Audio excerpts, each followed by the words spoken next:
ज्या पद्धतीने खरं तर एक मोठा दिलासा शिक्षा कायम ठेवलेली पाहायला मिळते, त्यामुळे कुठेतरी अटक जरी कळली असली तरी आमदारकी राहील की नाही आमदारकी आता राहणार नाही. आणि कारण की बेल जरी मिटली असेल तरी सुद्धा कन्व्हिक्शन त्यांना अपडले. काय झालं नेमकं आज कोर्टामध्ये? ओके ओके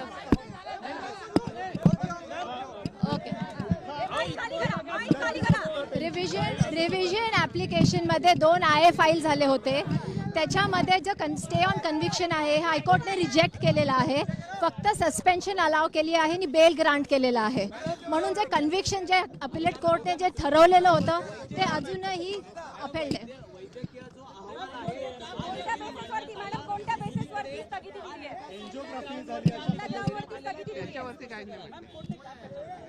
हे बघा, थोडक्यात कोर्टाने एवढंच सांगितलेलं आहे की जी कन्व्हिक्शन अपिलेट कोर्टाने दिली आहे नाशिक कोर्टाने 16 तारखेला, त्याच्यावर त्यांनी ते जे स्टे आहे तो दिलेला नाही आहे.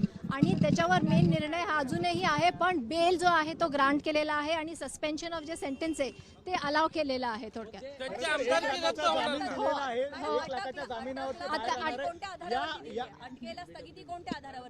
नाही, जे काही आर्ग्युमेंट्स तिथे केलेत आणि जे एव्हिडन्स त्यांनी दाखवले त्याच्यात काही शॉर्टकमिंग्स वगैरे इत्यादी या सगळ्या गोष्टी कन्सिडर केल्यानंतरच त्यांनी बेल दिली आहे. पण कन्व्हिक्शन जी आहे ती अजूनही कोर्टाने त्याच्यावर असं म्हटलेलं नाही की खालच्या कोर्टाने जे निर्णय दिलाय तो चुकीचा आहे, असं काही हायकोर्टातून आलेलं नाही आहे. अजून तारीख आली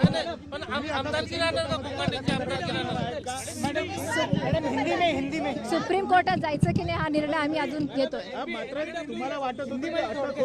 आता मी हिंदीमध्ये सांगते. देश विदेशातील प्रत्येक घडामोडींचे लाईव्ह अपडेट मिळवण्यासाठी आता साम टीव्हीच्या सर्व सोशल मीडिया प्लॅटफॉर्मला लाईक, फॉलो आणि सबस्क्राईब करा. तसंच सर्व नोटिफिकेशनसाठी बेल आयकॉन प्रेस करायला विसरू नका.